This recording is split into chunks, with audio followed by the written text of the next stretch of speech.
होमबा दिनै एबसुआ सोरनि राजनीतिक दलनि पकेटाव हाबना थानो नागिरदों एक नाम्बार बे प्रश्न एबसुनि थाखाय दिनै जोंनि जाथिया थांनाय थैनाया बिजेपिनि आखायाव नङा। खुलुमबाय रायजोफोर, आङो दिनै सासे बेक्तिया ओरैबायदि इम्पर्टेन्ट बाथ्रा शेयार खालामदों। बिथाङा सासे एडभकेट। बिथांनि शेयार खालामनाय बाथ्राखौ आङो नोंथांमोननो फोरमायनो थाखाय बे भिडिअखौ लानानै फैनाय जादों रायजोफोर। नोंथांमोना बे भिडिअखौ जोबजासे नायलां आरो बुजिनानै ला। बेवहाय गोबां इम्पर्टेन्ट नलेजेबल बाथ्राखौहाय सोसनना होदों। माने जोंनियावहाय फिउचारावहाय मा जाहैगोन नैबे बाथ्राखौबो बेवहाय क्लियारै बिथाङा फोरमायना होजोबनाय जादों। दा नोंथांमोना बिथांनि बुंनाया सैथो नंगौना नङा बेखौ कमेन्ट सेक्सनाव नोंथांमोना जाज खालामनानै फोरमायहरोब्लानो जाबाय।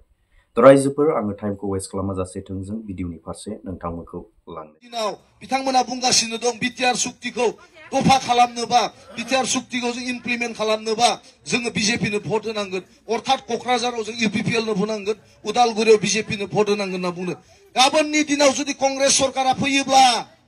बिनि जबाबखौ सोर होगोन? बिथांमोना बुंदों जे बिटिआर सुक्तिखौ इमप्लिमेन्ट खालामनो थाखाय जोंनो बिजेपिनो भट होनांगौ। गाबोननि दिनाव जुदि कंग्रेसआ फैयोबा बिथांमोना मा बुंगोन? नोंथारा बर' जाथिया जोंनो बिजेपिनो भट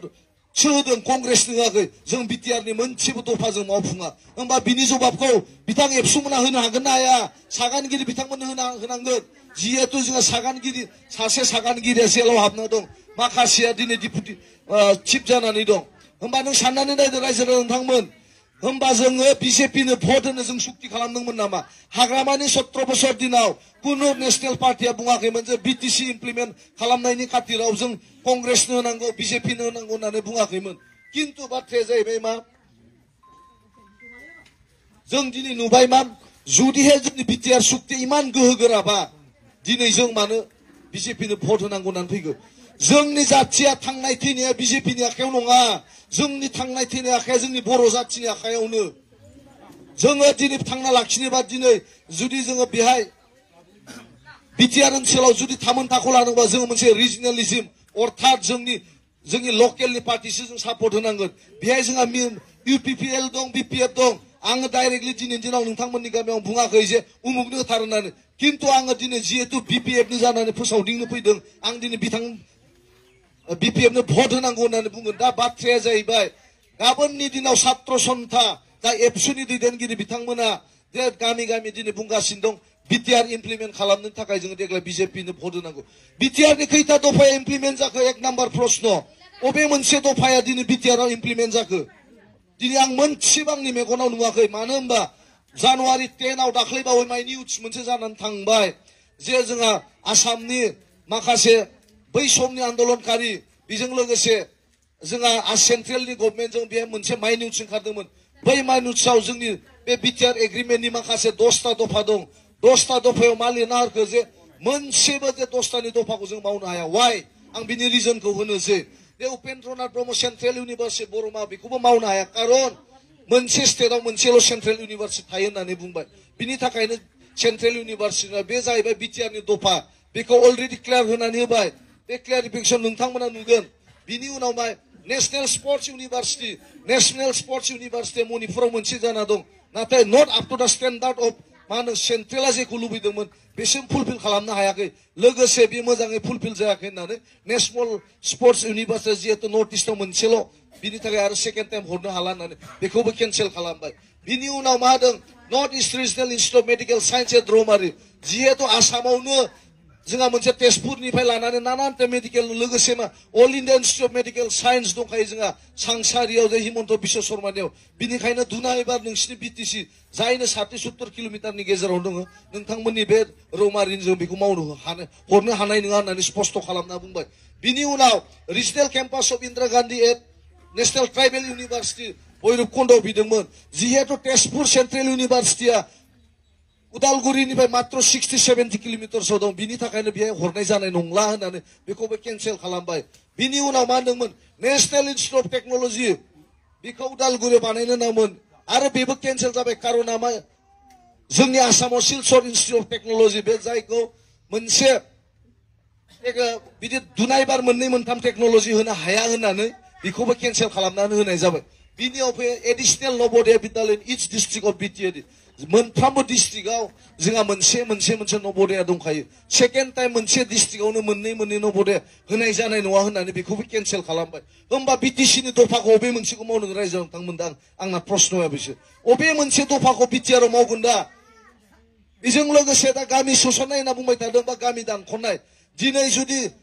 1100-1200 गामि दानख'नानै गुफुरथिं लिं ओरै आलायग्लिंनाय 41ताल' गामि हाबनानै बाखिनि गेजेर ससेया मा जों सेटेलाइट काउन्सिल ना 6 शेड्युल काउन्सिलाव दं जोंनो हाग्रामा महिलारि लाबोनाय 6 शेड्युलनि कनसेप्टआवसो जोंनो 2000 अटल बिहारी बाजपेयी हरदोंमोन किन्तु दानि जायखौ नरेन्द्र मोदी बिथाङा ओरैबायदि थगायसुला गावखौ सायवाला होननानै बुङो नाथाय दिनै जोंनि बर' जाथिखौ सुसन खालामनानै दिनै सोबख'नायनिसो बेबस्था लानो मानो होनबा बे बिटिआर agreement not under which act neither in the central act not under the state act बै समाव बिएसए जादोंमोन under the state act Hiteshwar शइकियानि दिनाव बिनि उनाव बिटिसि जादोंमोन under central act बिजेपिनि दैदेननायाव दा नै बे आन्दाराव अबे आन्दार एक्ट भारतनि अबे संबिधाननि अबे मोनसे दफानि बा अबे मोनसे मा होनो बेखौ एमेन्डमेन्टनि गेजेराव बेखौ दाना होनाय जादों दा प्रश्नआ बिसो किन्तु जोंहा मानगोनां बिथां एबसु बिथांमोना बुंगासिनो दं जे बिटिआरखौ इमप्लिमेन्ट खालामनोब्ला जों बिजेपिनो बा इउपिपिएलनो सपोर्ट होनो दा माखौ इमप्लिमेन्ट खालामनो रायजो नोंथांमोन जुदि जोंनि भारतनि भाषायाव जोंनि लेंगुवेजआव जोंनि बर'नि जुदि केटेगरि एसोसिएट लेंगुवेज जायोब्ला बै समाव बिटिसिआव 2010आवनो जोंनो नेशनेल लेंगुवेजजों स्वीकृति मोनखाबाय होमबा जों नेशनेलखौ लानो ना जों एसोसिएटखौ लानो बिनि उनाव बिथांमोना बुंबाय थादों जे रन्जन दैमारिखौ जोङो केस गेलेगासिनो दं जों फैसा गिदिर उकिल जोंनानो नाथाय बिएलटिनि दिनाव सोर साबैसे जेलाव थाबोदों आइफोर आफाफोरखौ प्रश्न खालाम बिएलटिनि दिनाव ओरैबायदि सुक्ति खालामदोंमोन दिनैसिम सासेबो बिएलटिआ जेलाव थानाङा दिनै भुटानावबो दङ बांलादेशआवबो दं नानानता जायगायाव दङ बियो किन्तु दिनै आसामाव थानायानो 65 जों लोगोसे रन्जन दैमारि दिनै बिटिआर सुक्तिखौ इमप्लिमेन्ट खालामनो होनबाय थादों दिनै बिटिआरआ जुदि प्रेक्टिकेल इमप्लिमेन्ट जादों मानो होनबा एनडिएफबिनि जिबना सोरनि आखायाव दङ सोरनि आखायाव दं जों बामोननि आखायाव मानो दोनबाय थादों बामोना दिनै फंसे खोथा पलिटिकेल उइल लाबोनानै जुदि তেওঁলোকে अलरेडि शान्ति सुक्ति কৰিছে গতিকে তেওঁলোক আমি মুকুলাই দিব লাগিব না ফংसे खोथा बुंबानो दिनै रन्जन दैमारिया गयो निते रन्जन दैमारिखौ दालि गोथां जाहोनानै दिनै शान्ति फैबाय होनना बुङो खान्थाल गोमोनखौ सोरनि खर'आव दोनना बुफुना जानो लुगैदों रायज्लांदोंमोन बै समाव एबसु मानगोनां एबसु बिथांमोना शान्तिना बै समाव हाथियारखौनो हमखायाखैमोन बिथांमोनसिम मोनसे अभारग्राउन्डसोमोन जाय जाथि नलखराव दिनै बिपिएफआ गाज्रि मावबाबो एबसुआ सोमखारिनांगोन इउपिपिएलआ गाज्रि मावबाबो इउपिपिएलनि जाना सोमखारिनांगोन गाबोन कंग्रेसआ गाज्रि मावबाबो कंग्रेसनि जानानै सोमखारिनांगोन होमबा दिनै एबसुआ सोरनि राजनीतिक दलनि पकेटाव हाबना थानो नागिरदों एक नाम्बार बे प्रश्न एबसुनि थाखाय दिनै बेजों लोगोसे नाय आरो नाय जोंनि बिटिसिनि दिनाव मा जादों मा जायाखै इउनिभार्सिटिनिफ्राय सिआइटिनिफ्राय लानानै नानानता कलेज गासिबो जाजोबदों दिनै किन्तु प्रमद बर'आ मा बुंदों बिटिसि एकय हवानो बिथां गादि जिरायनाय दिनै सेक्रेटारियेटखौ सोर लुनाय जिजों दिनै साइरेन दामलांबाय थादों जोंहा राकेशनिफ्राय लानानै घन'निफ्राय लानानै बै समनि मा होनो आन्दोलनकारि प्रमद बर' बिथां दाय चिफ साइरेन गाबनाय लामा खारनाय लामाया बे सोर बानायनाय बेखौ जुदि नुवाखैबा बेखौ जुदि प्रमद बर'आ नुवाखैबा रायजो राजाया किन्तु नुदों बिथाङा नुवाखै जानो हागौ मानो होनबा बिथांनि बे ओरैबायदि स्पिडआव खारो एस्कर्टआ गाव नुवा उनथिं किन्तु बिनि थाखाय बे नुवाखै जानो हागौ किन्तु रायजो राजा साइकेल सलायनानै थाबायनानै हाग्रामा महिलारि मावनाय खामानिखौ जों किन्तु नुजोबदों नोंथांमोननि जायगायाव आं जेराव प्रेक्टिस खालामदों आं सासे एडभकेट हिसाबै बै लुनाय कर्टआ दिनै बिएलटिनि दिनै हाग्रामानि सुक्तिनि द्वारा बेखि जाबोनाय किन्तु जों एनडिएफबिनि अबे मोनसे जों अनुष्ठान नुखोनो दिनै शान्ति सुक्तिनि एनडिएफबि 35 यार्स आन्दोलन खालामनायनि नामाव जों मा नुखो जेब्ला एनडिएफबि बिथांमोना आंनाव फैयो माखासे केस दङ बिथांमोननि उथायनायाव बेहाय आङो बिथांमोनखौ ओरैनो बिदा गेदेर हिसाबै आं एदावो जंखायो बिथांमोनखौ आं जंखायो नोंसोरलाय मा जाला माला सुक्ति खालामना लाना फैगोलै जों दिनै बिएलटि आन्दोलन खालामनायनि सुक्तियाव जों उकिल जानो मोन्दों बिथांमोननि बिल्डिं लुनायाव जों एसि न'आव दिनै जिरायनानै थाइसे खामायनो हादों नाथाय एनडिएफबिनि 35 बोसोर आन्दोलन खालामनायाव सोर बर'आ मा मोन्दों देलाय मा मोन्दों किन्तु खान्थाल गोमोनखौ सोर बुथुमना जादों रायजो नोंथांमोन गैयि मानसिफोर हादान लाना थाहैदों थाथ'नो हो खमसे खम परिबेक परिस्थितिखौ नाय इलेक्सननि दिनावबो बिथांमोना इभिक्सन खालामगासिनो मानो इभिक्सन खालामदों सोर बेलाय बिसोरथ' बेलेग जायगानि हा नङाना जोंनि बर'निनो हा बा जोंनि बर'निनो बिदा फंबाय मानो इभिकसन खालामदों जाय हिनजावा प्रेगनेन्ट 6 मान्थ 7 मान्थ बिथांमोनखौबो बुद्रु बुद्रु लानानै गारियाव थिखांनो मानो बिथांमोननि थाखाय मा हरसेखौनो दोनथ'नो हाया नामा मा दाय मावदों बिथांमोनालाय बर' आन्दलन मानि थाखाय खालामदोंमोन जों हा नांगौ जोंनि दखलाव थानांगौ होननासो आन्दलन खालामदोंमोन होमबा दिनै मानो इभिकसन खालामजोबो बेखौ रायजो राजानो सोंनांगौ दिनै बिपिएफनि नामाव जों बिपिएफनो प्रसार खालामल' फैयाखै जितु रियेलिटि बास्तुबाव जागासिनो दङ बेखौ दिनै सेंग्राफ्रा गोरों गोराफ्रा सेंग्राफ्रा बुजिदोंना दिनै जों मोनगासिनो दं जायनि थाखाय जोंनि समखौ लोगोसे जोंनि रां रुफा जि पकेटाव दङ बेखौ लानानै जों खस्थ' खालामनानै ओंखारदों आरो बेजों लोगोसे नाय आरो माखासेखौथ' दा सारा खिन्थालांगोन आं बुंजोबा जानाय नङा गाहाय आलासि दंखायो नालाय खिन्थु आं जितु मोनदांदों प्रेक्टिकेलि बे मुसलपुरावनो जाबाय थानाय बे बुस्थुखौ आं बुंनांगोन नङाबा आंखौ सानगोन मा बै समाव मानो बुङासैब्रा नोंसोरलाय माथो उमुगाव ओंखारदों मानो बुङासै होनो बै समाव जेसेबां गोरों गोरा दङ बिनाव दाया गोलैगोन जाम्बा जाम्बिनाव गोलैनाय नङा जाय मानसिया नोंसोर गोरों गोरों नोंसोर फरायनानै मोननाय नोंसोर मानो गामि गामि बै समाव थांना बुङासैलै होननानै बुंगोन दायखौ बै समाव जों बानस'नो हानाय नङा दायखौ बानस'नांगोन जाय मानसिया दिनै हर उनाव जाम्बा जाम्बिखौ अरुणोदयनि थाखाय बिथांमोना भट होनांगौ होननानै बुंदों जाय मानसिया हरनि 12टायाव सरकारि आसनि फैबा न' गाव गावनि हराव राननानै लादों बिथांमोना जबाब होनांगोन खिन्थु बै समाव जेब्ला बर' बिमाया थफ्ला लानानै बै समनि पिटिसि एबसुनिफ्राय लानानै जेसेबां जोंनि न' सावलायनाय बै परिबेगा फैगोन बे समाव बिथांमोना जबाब होनांगोन दा होनाङा रायजोनो खिन्थु समा फैगासिनो दं मानो होनबा बोसोरथामा अलरेडि बुरन्जि जाखाबाय जायखौ जों जारिमिनाव गोसोम हांगारजों लिरगोन गोसोम हांगारजों दिनै लिरां अलरेडि लिरबायबो माखासे गोरों गथ'आ लिरहांबाय मानो थाखाय लिरांखो दिनै प्रेक्टिकेलबो नुबोहांबाय बे सल'बाथा नङा बे बास्तब जानो थांगासिनो दङ बिनि थाखायनो रायजो राजाफ्रा सोरनिबा अरुणोदय सोरनिबा माबा माबि न' होगोन होननायाव रानथिङा मोजां मानसिया जोंबायदि फैनानै ब्ला ब्ला गावनि मोखांखौ होननानै सानाव बुंफैयो राव सिखावासो हराव मालायनि न' हाबो हरनि 10टा 11टायाव अरुणोदय फर्म लानानै ओरैनो मानसि फैबाथाय थसाखोमोनलै थसाखोमोन ब्ला खारलांबाय बियो मोजां सरकारनि माबा नामा बियो जुदि बिथांमोना साहस दंबा सानावनो रानना अरुणोदय आरो दिनै इलेक्सन दिनावलाय माने अरुणोदय फर्म नांगौ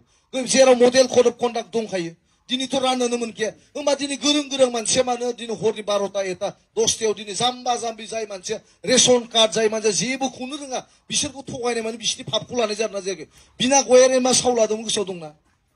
आइफोर आफाफोर जाय मानसिया हाग्रामानि दिनाव कम्पानि दिल्ली मुम्बाइनिफ्राय लानानै साख्रि मावहैदों जों बिसोरखौ न'खर साख्रि होगोन जुदि होनो हायाब्ला आंखौ सौथुनानै थाबायबाय थानायावनो सौथुनानै थैथों होननानै सावो बेखौ सोर बुंना लानायमोन गोसोआव दंना गैया सावखौ सोर बिना लानाय जों होआखै गावनो बिना लादों बिनि उनाव बिथां प्रमद बर'आ मा बुंदोंमोन 6 दाननि गेजेराव जुदि बिटिआर सुक्तिया जायाबा अमित शाहनि न'आव आं फासि नांनानै थैगोन होनना बुंदोंना बुङाखैमोन बेखौ जों रोखा गोसोआव दंजोबो खारन बेफोर खोथाफ्रा जाथिनि थाखायसो जाथिया दिनै मा खहा जानो थांगासिनो दं बेखौ ओंखायनो आइफोर आफाफोर खोनासं देग्लाय इलेक्सना अकल बिपिएफनि इलेक्सन नङा इउपिपिएलनि इलेक्सना फैगोन थांगोन खिन्थु देग्लाय बोसोराव जुदि जों बिपिएफनि जानानै जों उद्धार खालामनो हायाबा गोसोआव ला नोंथांमोननि लाइब्रेरियाव लिरनानै दोन सासे उकिल फैदोंमोननोलै जों लिरना दोननि मा बे बुंनाय बाथ्रा जागोन ना जाया जुदि जायाब्ला नोंसोरनि गामियाव आं फैनानै जेरै बिना गयारिया बुंदों आंबो गुग्रुब फैनानै निमाहा बिफैगोन दिनैनि तारिखाव नोंथांमोना लिरनानै दोन खारन बे बुंनाया आं बुंनाय नङा भारतनि संबिधानावनो लिरनाय दंखाजोबो जायखौ जोङो भारतनि संबिधानाव सासे उकिल जानानै जायहा एमए इन पलिटिकेल साइन्स लायो बिथांमोना बे लेखायाव रोखा लिरनाय दं जोंनि बिटिसि सुक्तिया बेखौ लानानैनो जों शपथ ग्रहण लायो गिदिर गोलाव मानसिया दा कनस्टिटिउसन अफ इन्डिया बे मा लिरनाय दं जोंनि भारतनि आरो बेजों लोगोसेनो बिटिसिनि amendment and some important acts and amendment of Indian Constitution concerning Border Territorial Council बिदि दङ खिन्थु बिटिआरआलाय मा दङ देलाय नोङो साधारन कागज बेखौनो बुजिनानैबो बुजिबायदि जों थैथां नांथाबगासिनो दङ जों दिनै बबे मोनसेया गोनां बबे मोनसेया गोनां जों बुजिनानैबो बुजिजानाय दं जों नुनानैबो नुयै बायदि जानानै दङ दिनै ओंखायनो गाव गावनि बिबेक भटखौ जेसेबां अरुणोदय रान जेसेबां आइवाइ न' रान जेसेबांखि फैसा होआ थाखा थफ्लाया होआबानो थुनांगौ थिनाव जाथिनि थामोननो थाखाय खिन्थु नांगोलाव फैगौ बिसायख'थिनि 7 मेआव जोंनि खाम्फा बरगयारि केन्डिडेट बिथांखौ बयबो गानै जोमफै देलाय देलाय हायला हुइला थांनानै मिनि खुसियै नांगालाव आं फैबाय दे सानसेआव बेखौ गौरब जाना बुंनांगोन बै समाव आंबो नांगालाव होदोंमोनलै बे गौरबखौ लानानै नोंथांमोना हैनो हागोन दा बेखिनियावनो आंनि बे फोसावदिंनि बे बिबुंथियाव फोजोबबाय आरो लोगोसे माबा मोनसे नोंथांमोननि रायजो राजानि गेजेराव जुदि गोरोन्थि बुंदोंबा सासे लाइमोन हिसाबै आङो माखासे खोथाया एसे आबेगिक जायो जाथिनि थांनाय दा बिनि थाखायनो आङो निमाहा बिबाय आरो बेखिनियावनो फोजोबथ'नाय जाबाय।